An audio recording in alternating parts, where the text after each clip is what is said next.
Ultra 10th में आप सभी का स्वागत है। आज हम आपदा प्रबंधन के एक बहुत ही जरूरी अध्याय को समझने वाले हैं। कभी सोचा है कि हमारे पैरों के नीचे की जमीन जब अचानक कांपने लगती है तो असल में होता क्या है?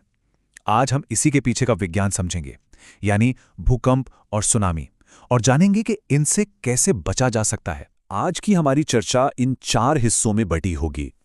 सबसे पहले तो ये जानेंगे कि आखिर ये भूकंप और सुनामी हैं क्या। फिर हम देखेंगे कि भारत में कौन-कौन से इलाके सबसे ज्यादा खतरे में हैं। और इसके बाद हम भूकंप और फिर सुनामी दोनों से बचने की तैयारियों पर बात करेंगे। तो चलिए बिना किसी देरी के शुरू करते हैं और सबसे पहले ये समझते हैं कि ये शक्तिशाली प्राकृतिक घटनाएं आखिर होती कैसे हैं। एक बहुत जरूरी बात, हर भूकंप से सुनामी नहीं आती। देखिए, जब जमीन के नीचे हलचल होती है तो उसे हम भूकंप कहते हैं, लेकिन जब यही भूकंप समुद्र की तलहटी में आता है तो वो अपने ऊपर के सारे पानी को हिला देता है, बिल्कुल वैसे जैसे किसी शांत तालाब में पत्थर फेंकने से लहरें उठती हैं। बस यहाँ पत्थर की जगह एक भूकंप होता है और तालाब की जगह पूरा समंदर। इन्हीं विशाल लहरों को हम सुनामी कहते हैं। भूकंप की शुरुआत होती कहाँ से है? ये जमीन की सतह पर नहीं बल्कि बहुत बहुत गहराई में होती है। वो जगह जहां चट्टानों में तनाव के कारण वो टूटती हैं और ऊर्जा छोड़ती हैं, उसे ही भूकंप केंद्र या फोकस कहते हैं। ये समझिए कि ये भूकंप का असली जन्मस्थान है। और उस फोकस के ठीक ऊपर, मतलब एकदम सीधी रेखा में जमीन की सतह पर जो पॉइंट होता है, उसे अधिकेंद्र या एपिसेंटर कहा जाता है। भूकंप का सबसे ज्यादा और सबसे पहला असर यही महसूस होता है। सुनामी का बनना ना बड़ा ही फैसिनेटिंग प्रोसेस है। सब कुछ शुरू होता है समुद्र के नीचे एक बड़ी सी दरार या फॉल्ट से। इससे पानी का एक बहुत बड़ा हिस्सा अचानक ऊपर की तरफ उछलता है और फिर लहरों की एक पूरी सीरीज चल पड़ती है। अब मजे की बात यह है कि गहरे समुद्र में ये लहरें ज्यादा ऊंची नहीं लगती, लेकिन जैसे ही ये किनारे के पास कम गहरे पानी में आती हैं, इनकी रफ्तार और ऊंचाई दोनों भयानक रूप से बढ़ जाती हैं और ये तबाही मचा देती हैं। अच्छा, भूकंप कितना ताकतवर है इसे हम रिक्टर स्केल पर नापते हैं। ये कोई नॉर्मल स्केल नहीं है। इसका हर एक अगला नंबर पिछले वाले से 10 गुना ज्यादा शक्तिशाली होता है। मतलब रिक्टर स्केल 6 का भूकंप जितना नुकसान करेगा, रिक्टर स्केल 7 का भूकंप उससे 10 गुना ज्यादा शक्तिशाली होगा।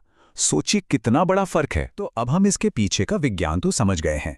चलिए अब जरा ये देखते हैं कि हमारे देश भारत में इन खतरों की क्या स्थिति है। कौन से इलाके हैं जिन्हें सबसे ज्यादा सावधान रहने की जरूरत है? हमारे देश को भूकंप के खतरे के हिसाब से 5 अलग-अलग जोन में बांटा गया है। जोन 1 मतलब सबसे कम खतरा और जोन 5 मतलब सबसे ज्यादा खतरा। ये जानना बहुत जरूरी है ताकि हमें पता हो कि किस इलाके को कितनी तैयारी की जरूरत है। तो जोन 1 में आता है हमारा दक्षिणी पठारी इलाका, जो लगभग सुरक्षित माना जाता है। जोन 2 में तटीय मैदान है और जोन 3 में गंगा सिंधु का बड़ा मैदान, राजस्थान और गुजरात के कुछ हिस्से आते हैं।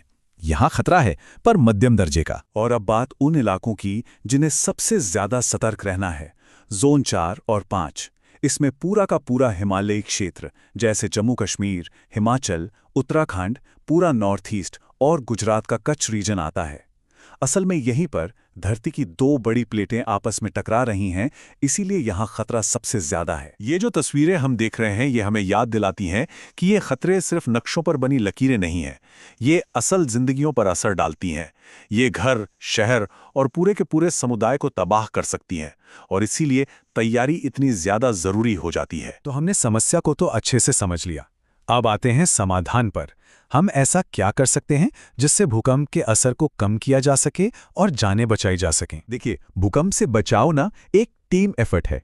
इसमें टेक्नोलॉजी से लेकर मतलब अर्ली वार्निंग सिस्टम, मजबूत बिल्डिंग्स बनाना, लोगों को जागरूक करना, सरकार की तैयारी और हाँ, सबसे जरूरी आम लोगों और स्वयं सेवकों की भागीदारी, ये सब मिलकर ही काम करता है। एक बड़ा मजेदार सवाल उठता है, क्या जानवर भूकंप के बारे में पहले से बता सकते हैं? चीन में कुछ स्टडीज हुई हैं जहां माना गया कि जानवरों, खासकर रेंगने वाले जीवों के अजीब बर्ताव पर नजर रखने से शायद कुछ अंदाजा लगाया जा सकता है। अब विज्ञान इसे अभी 100% तो नहीं मानता, पर यह हमें प्रकृति के इशारों को समझने की एक नई दिशा जरूर देता है। एक कड़वा सच ये है कि भूकंप में ज्यादातर मौतें इमारतों के गिरने से होती हैं। इसीलिए सबसे जरूरी कामों में से एक है ऐसी बिल्डिंग्स बनाना जो भूकंप के झटके झेल सकें। इसके लिए सख्त नियम कानून और सही टेक्नोलॉजी का इस्तेमाल खासकर हाई रिस्क जोन में ये बेहद जरूरी है। चलिए अब भूकंप से आगे बढ़कर बात करते हैं समंदर से आने वाले खतरे की। तटीय इलाकों को सुनामी की लहरों से बचाने के लिए क्या रणनीतियां अपनाई जाती हैं? सुनामी से बचाव के लिए भी हमें कई मोर्चों पर काम करना पड़ता है। एक तरफ एडवांस टेक्नोलॉजी है, जैसे अर्ली वार्निंग सिस्टम, दूसरी तरफ मजबूत समुद्री दीवारें हैं, और इन सबके साथ साथ तटीय इलाकों में रहने वाले लोगों को ट्रेनिंग देना और उनमें जागरूकता फैलाना भी उतना ही जरूरी है। और यहाँ प्रकृति खुद हमारी सबसे बड़ी रक्षक बनकर सामने आती है। ये जो मैंग्रोव के जंगल होते हैं ना, ये सुनामी के लिए एक नेचुरल शील्ड का काम करते हैं।